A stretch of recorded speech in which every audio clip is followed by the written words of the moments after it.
welcome to E-Rider. Today we're gonna be unboxing and setting up the Gotrax G4. If you wanna check out this exact same scooter, there's Amazon links below for the US, UK, Canada, and international links. But let's get into this. The G4 has a few different things that are very attractive.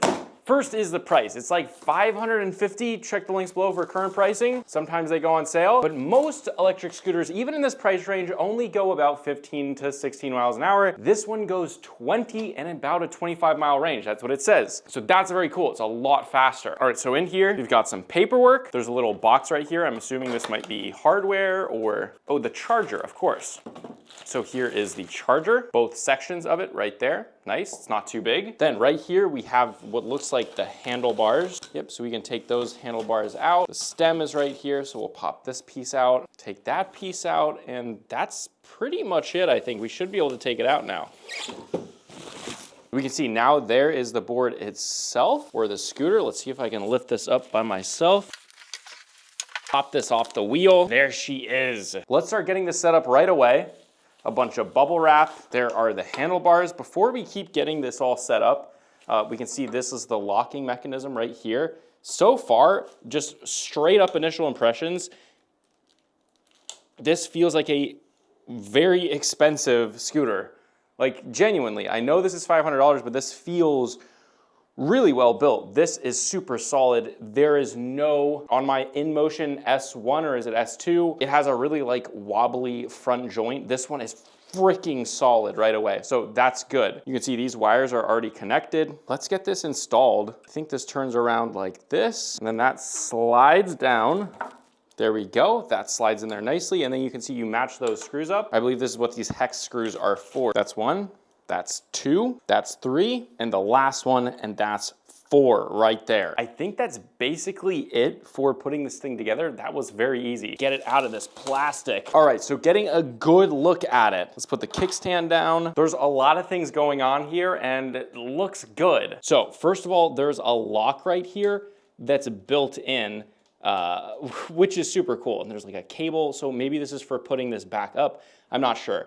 Then there's a really nice locking mechanism here that you pull up slightly, and then it comes out that way. And that's how it then does its full to full lock, which then this piece on this right side, on this left side, pushes in, and then it locks around that. And then I'm assuming this is then a lock. So look at that, that pulls out. But the fact that this comes out is super cool. And then you push it right back in and the cable goes back inside and pushes right back in, right there. Okay, then to get it back out, you just push this, tilt it out there. This is a solid piece of metal right here. So that's impressive. This also a very thick, solid piece of metal. This doesn't make any rattling sounds. I do like that you can actually remove this with those screws that are exposed. That's really nice. This feels a lot thicker than a lot of the other scooters that I've had. You have a nice, I don't know if that's a tail light or just a reflector, but there's also a spot here that you might be able to customize that. More plastic on each of these. Another reflector on the side there. We got another reflector on the front. Big old bolt that, again, this looks very easy to replace things because they're not using any weird proprietary connection. These are all just bolts. So up here, again, to push this in, I mean, this thing is really solid. There's no creaks and rattles. This thing feels really, really well built. Now, here is the headlight. We're gonna peel that away. The headlight does look very cheap, honestly. That headlight looks very cheap. There is another reflector there, but let's get a look at this cockpit. Okay, so here, we're gonna pull this off. And that is our display here. We've also got some controls down here, plus, minus, and then your on button. We also have a bell. There we go, works well. We've got a left brake right there, just a single brake, as we expect on this. But let's get this turned on. There we go, press it once. There's our display. Yeah, so we probably have to unlock it with the app, but the first thing to note is these handlebars feel very, very nice. They have some metal on the ends right here. I mean, it just feels good. It feels much more purpose-built. This is also a really good height. The bars are a little bit higher, but not super high, not super low. It's really good.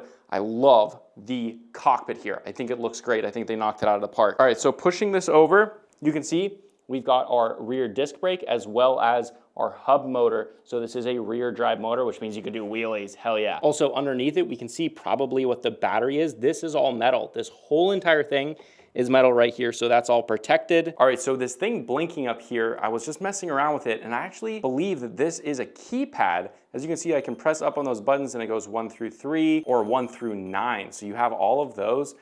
See, it's flashing 1, now it's flashing 2, press that button. And I think that is how it's unlocked. I think you can literally unlock this with a code. I'm not sure, but we're figuring it out together. Well, I can't get the app to work, but it's all set up, so let's go for a test drive. Make sure to subscribe for the full review coming in about 7 days. This is just my initial impressions. All right, guys, doing the Gotrax G4. Maybe it's not the G4. All right, flipping this up. That goes in nicely. Okay, let's turn this thing on, see how it does. And we need to do 0, 0, 0, double click it. And we're good to go. Let's put it in L2 and see how it does. Okay. A lot of whine from the motor, which I actually like. I think I dig that. Good pulling power up this hill. This is actually a pretty dang steep hill. The distance to my hand is actually pretty much perfect. I accidentally enabled cruise control there, but oh, this one is nice, it's comfortable. I like the wheels, I like the power. It's good power actually, wow. The power comes on strong initially, off throttle, a little bit of deceleration initially, but I think that's just because the throttle pulls so hard. I'm sorry if the audio is bad, but it's super windy. Ooh, the brake feel is my favorite part. Pulls hard from initial throttle from 1 or 2 miles an hour. This thing pulls hard all the way to 20 miles an hour. This pulled hard all the way to 20 miles an hour. It doesn't seem like it has a huge fall off, which is something that's actually really, really interesting. This is an impressive, right away, I can just tell you, this is super impressive. The brake feel is super sporty. It's very modulaty.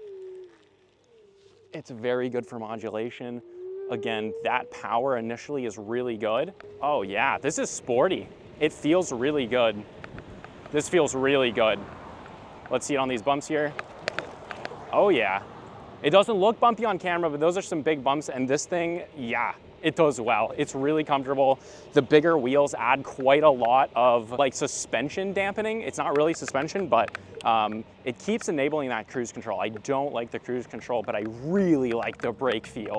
I mean, the brake feel is super nice. Wow. First impressions are, this is an amazing scooter for 550 bucks, which is basically how much it is. The brake feel just gives you so much confidence. The throttle tuning is really good, and the throttle tuning is really good. And the handlebars, the cockpit, it's really, really, really confidence inspiring. This might be the most sporty $550 electric scooter that I've driven.